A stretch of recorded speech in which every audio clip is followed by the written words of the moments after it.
महंगा किस्म का बीएमएस लगाना पड़ता है। बीएमएस जो है वो एम्पेयर वाइज होता है और वोल्टेज के हिसाब से भी, लेकिन ज़्यादातर उसमें एम्पेयर्स देखे जाते हैं, तो उसकी जो कॉस्ट है वो एम्पेयर के हिसाब से आपको पड़ती है। इसमें 5000 का बीएमएस भी होता है, 8000 का, 10000 का, 12000 का, 15000 का, तो वो बीएमएस इंस्टॉल करना पड़ता है। और जो आपकी ट्यूबुलर बैटरी है या लेड एसिड कोई भी बैटरी है, उसमें आपको कोई भी बीएमएस वगैरह नहीं यूज़ करना पड़ता बैटरी की चार्जिंग को कट ऑफ करवाने के लिए। तो आप उसको रफ यूज़ भी कर सकते हैं और किसी भी इमरजेंसी में आप लिथियम बैटरी को यूज़ नहीं कर सकते, लेकिन इमरजेंसी में जो आपकी बैटरी काम देती है वो टाल ट्यूबुलर बैटरी या लेड एसिड बैटरी वो ही काम देती है। अगर आपके पास मौसमी हालात ठीक नहीं है तो आप लिथियम बैटरी को यूज़ नहीं करवा सकते कुछ ख़ास कंडीशन में। अगर आपके पास टेम्परेचर नॉर्मल है, आपके पास टेम्परेचर जो है बेस्ट टेम्परेचर जो है किसी भी बैटरी को यूज़ करने के लिए, ख़ासतौर पे लिथियम के लिए, वो 25 डिग्री से 30 डिग्री तक का टेम्परेचर एक बेस्ट टेम्परेचर है लिथियम के लिए। इससे कम अगर आप लेके आते हैं तो 15 डिग्री, 16 डिग्री, 10 डिग्री तक आपकी जो लिथियम बैटरी है वो अच्छा काम करेगी, कोई मसला नहीं करेगी।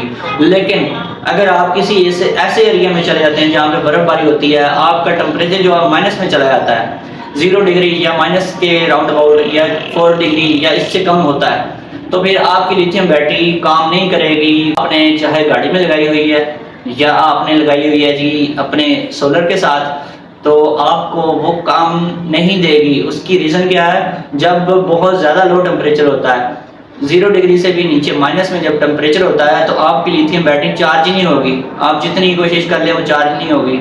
हाँ, अगर आप एक्सपर्ट हैं, आपको पता है कि किस तरीके से इसको चार्ज करवाना है, इसके पैरामीटर्स में थोड़ी बहुत हेर फेर करके चार्ज करवा भी सकते हैं, लेकिन एमरजेंसी में वहाँ पे आपको लिथियम बैटरी काम नहीं देगी। आपकी लेड एसिड बैटरी वहाँ पे बेहतरीन काम करेगी। उसके ऊपर भी असर आता है लेकिन इतना ज़्यादा नहीं होता, वो चार्ज हो जाती है लेकिन थोड़ी सी कम होती है वो भी। लेकिन वहाँ पे अगर आप गाड़ी को सेल्फ लगा रहे हैं वो लगा देगी, इतनी चार्जिंग होगी उसके अंदर और चार्ज भी हो जाएगी दोबारा से, लेकिन आपकी लिथियम बैटरी वहाँ पे सही काम करेगी नहीं। बहुत ज़्यादा फर्क पड़ जाता है लिथियम बैटरी पे। अब एक मोस्ट इम्पोर्टेंट चीज़ रह गई है, वो है जी एफिशिएंसी। जो आपकी ट्यूबुलर बैटरी है उसकी एफिशिएंसी बहुत स्लो है, बहुत ही कम एफिशिएंसी आपको मिलती है। कंपनीज दावा करती हैं कि 80% आपको एफिशिएंसी मिलती है, वो भी 80% डेप्थ ऑफ डिस्चार्ज पे, लेकिन नहीं मिलती। आप देखें कि 185 एम्पेयर आवर लिखे हुए हैं बैटरी के ऊपर, चले इसको आप कंसीडर कर लें 200 एम्पेयर आवर, ठीक है, और ऊपर लिखा हुआ है जी 12 वोल्ट। तो 12 वोल्ट की एक बैटरी है और 200 एम्पेयर आवर पर लिखा हुआ है। अब आप जो 4 बैटरियों का एक बैंक बनाएंगे 12-12 वोल्ट की, तो वो बन जाएंगे 48 वोल्ट और 200 एम्पेयर आवर, ठीक है। 48 वोल्ट, चलें इसको आप कंसीडर कर लें 50 volt. 50 volt multiplied by 200 ampere hour, तो ये बन जाते हैं 10 किलोवाट। 10 किलोवाट बहुत ज़्यादा पावर होती है, यानी कि 10 यूनिट ऑफ इलेक्ट्रिसिटी आप इसके अंदर स्टोर कर पाएंगे, लेकिन नहीं कर पाते। अगर आप कैलकुलेशन करें तो आपको पता लगता है कि 4 ट्यूबुलर बैटरियां लगा के TX 1800 की आपको जो आउटपुट मिलती है, आप इसको यूज़ करवाते हैं जब, तो आपको मैक्सिमम भी अगर मिले 3 से 4 यूनिट से ज़्यादा बिल्कुल नहीं मिलते। 3 से 4 यूनिट मिलते हैं और इससे ज़्यादा नहीं मिलते, जो मर्जी कर लें। लेकिन कंपनी ने क्या ऊपर लिखा हुआ है 10 किलोवाट। चलें मैंने कैलकुलेशन थोड़ी सी बढ़ा दी है, 10 किलोवाट ना आप इसको कंसीडर कर लें 9 किलोवाट या 8 किलोवाट। तो आपको मिलते कितने हैं, जो नॉर्मल चार्जिंग के ऊपर मिलते हैं वो 3 यूनिट मिलते हैं इन 4 बैटरियों से। TX 1800 की 4 बैटरियां लगा के 48 वोल्ट का जो पावर बैंक बनता है, उनसे चारों बैटरियों से आपको सिर्फ 3 यूनिट मिलते हैं इलेक्ट्रिसिटी के, जबकि कंपनी क्लेम करती है कि ये 9 किलोवाट का बैटरी बैंक है, ठीक है, 4 बैटरियों का। और आपकी जो लिथियम बैटरी है वो अगर उसके ऊपर आपने बनाया है एक बैटरी बैंक या आप लेते हैं, उसके ऊपर अगर लिखा हुआ है 5 किलोवाट, तो वो 5 किलोवाट ही कंपनी कहती है कि 5 किलोवाट ही आपको मिलेगा। 100% इससे आप एनर्जी वापस ले सकते हैं जितनी आपने इसको दी है 5 किलोवाट की। लेकिन प्रैक्टिकल लाइफ में जो एक्सपेरिमेंट्स किए हैं मैंने, उनमें मैंने पाया है ये 4 किलोवाट तक आपको देती है। 5 किलोवाट की एक लिथियम बैटरी जो है वो 4 किलोवाट से आपको ज़्यादा एनर्जी नहीं दे पाती। तो इसका मतलब क्या हुआ, तो आपने 2 लाख की बैटरी ली, मैक्सिमम 2 लाख की, इससे सस्ती मिलती हैं बैटरियाँ। तो आपने 2 लाख में एक ऐसी बैटरी लिथियम ली है जो आपको 4 किलोवाट देती है, जबकि आप ट्यूबलर बैटरी ले रहे हैं जी 1.5 लाख की, चलें उसमें से 50,000 वो निकाल दें उसकी रिसाइकल लाइफ, यानी जब उसको स्क्रैप में देना है 50,000 आपका वापस आ गया। 1 लाख रुपए में जो आपने ट्यूबलर बैटरी ली है 4 बैटरियां, उसकी रिसाइकल वैल्यू 50,000 निकालने के बाद 1 लाख रुपए, तो वो आपको दे रही है 3 यूनिट स्टोरेज। तो इसमें कितना फर्क आ गया, वो आपको दे रही है कितने यूनिट स्टोरेज, आपको 4 यूनिट स्टोरेज दे रही है, ठीक है। लेकिन जो आपकी टाल ट्यूबलर बैटरी है वो 3 यूनिट्स की स्टोरेज दे रही है, तो 1 यूनिट का यहाँ पे भी फर्क पड़ गया।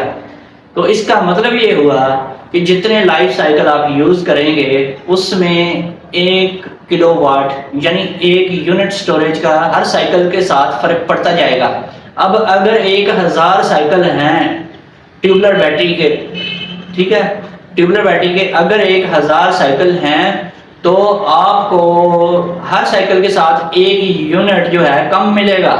इसका मतलब है 1 यूनिट ज़रब 1000, तो ये बन गया 1000 यूनिट आपको कम मिले स्टोरेज टोटल लाइफ में इसकी, जो 3 साल की हमने निकाली है कैलकुलेशन में। तो ये 1000 यूनिट आपको कम मिले, जबकि ये 1000 यूनिट आपको लिथियम के केस में ज़्यादा मिले। तो इसमें 1000 यूनिट से भी ज़्यादा आपको मिलने हैं। लिथियम आपकी 3 साल में ख़त्म नहीं होनी, वो आपकी 9 साल चलनी है। तो 1000 नहीं, वहाँ पे बनने 3 गुना, वहाँ पे भी बन जाने ज़्यादा, यानी कि 30,000 यूनिट आपकी जो स्टोरेज कैपेसिटी उसकी ज़्यादा मिली आपको, ठीक है, जितने आपने दिए उतने ज़्यादा मिले आपको। तो ये एक बहुत बड़ा फ़र्क है। अगर इसको भी इसकी कास्ट में डालें तो आपकी जो लेड एसिड ट्यूबलर बैटरी है ये बिल्कुल बेकार साबित होती है, ये किसी काम की साबित नहीं होती। आपकी लिथियम बैटरी बहुत ज़बरदस्त चीज़ है। अगर मुझे अपना सिस्टम डिज़ाइन करना पड़े तो इस सारी कैलकुलेशन के बाद मैं इस नतीजे पे पहुंचता हूँ कि मैं अपने घर में लिथियम बैटरी ही अपने सिस्टम के साथ लगाना पसंद करूँगा। मैं ट्यूबलर बैटरी को लगाना पसंद नहीं करूँगा, क्योंकि इसमें बहुत सारे मसले मसाइल हैं और ये मुझे सस्ती नहीं पड़ती। ये वक्ती तौर पे तो मेरी जेब पे भारी नहीं पड़ रही होती, इसीलिए मैंने खुद भी ट्यूबलर बैटरी ही लगाई है और पिछले 6-7 सालों से मैं ट्यूबलर बैटरियाँ ही यूज़ करता आ रहा हूँ। और उसकी मेन रीज़न ये है कि वक्ती तौर पे पैसे जो थे वो थोड़े लगते थे। आज से 4-5 साल पहले जब मैंने ट्यूबलर बैटरी ली थी तो मुझे तकरीबन 20-22 हज़ार की एक ट्यूबलर बैटरी मिली थी। उस टाइम 4 बैटरियों का जो मैंने पावर बैंक बनाया था वो बन गया था 88,000 का, ठीक है। और अगर लिथियम बैटरी का उस टाइम पे मैं बनाता तो उस टाइम लिथियम बैटरी की कॉस्ट 4-4.5 से 5 लाख तक की भी लोगों ने खरीदी थी बैटरी। तो उस टाइम के लिहाज से ट्यूबलर बैटरी ठीक थी, लेकिन आजकल के हिसाब से जो लिथियम बैटरी का स्टॉक बहुत ज़्यादा पाकिस्तान में आ रहा है, बहुत ज़्यादा सस्ती मिल रही है।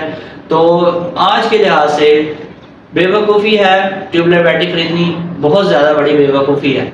इसमें आपके पास अगर बजट कम है तो फिर भी आपको ट्यूबलर बैटरी नहीं खरीदनी चाहिए।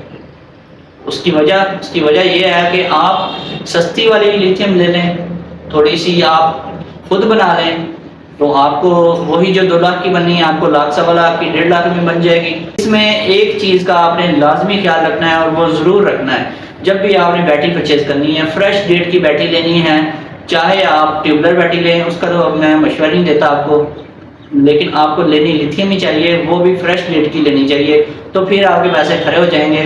तो आज की डेट में दोनों की प्राइस जो है वक्ती तौर पे देखने में आपको बराबर भी लग सकती है आजकल, लेकिन आपकी जो ट्यूबलर बैटरी है वो आपकी जेब के ऊपर अगर लॉन्ग टाइम के हिसाब से देखा जाए तो 3 गुना ही 4 से 5 गुना तक भारी पड़ती है आपकी लिथियम बैटरी की निस्बत। लिथियम बैटरी आपने एक दफ़ा लेनी है, और जो लोग कहते हैं हमारी जो बैटरी है वो 10 साल लाइफ देती है, इसके बारे में भी आपको बता दूं कि जो लाइफ साइकिल हमने निकाले हैं ये इस हिसाब से निकाले हैं कि हम रोज़ बैटरी को एक दफ़ा चार्ज करें और फिर उसको डिस्चार्ज करें, मुकम्मल डिस्चार्ज करें, 80% तक डिस्चार्ज करें, तो फिर ये लाइफ साइकिल बनते हैं और फिर आपको 3 साल लाइफ मिलती है अपनी ट्यूबलर बैटरी की।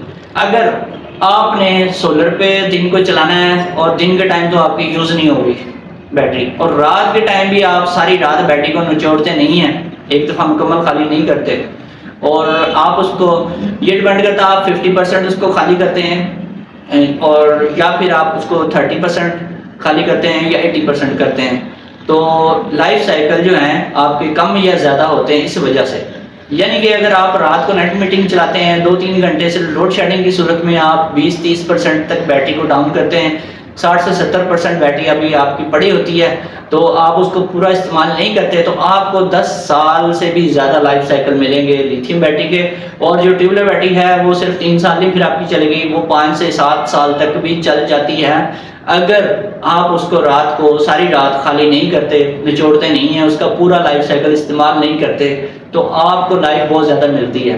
तो ये थी वजह जिसकी वजह से लाइफ साइकिल जो है इफ़ेक्ट करते हैं आपके यूज़ के ऊपर कि आपने यूज़ किस तरीके से करना है बैटरी को। यूज़ कम से कम बैटरियों को करें तो आपकी बैटरियाँ लॉन्ग लाइफ चलेंगी। फिर मिलेंगे नेक्स्ट वीडियो में। अल्लाह हाफिज़।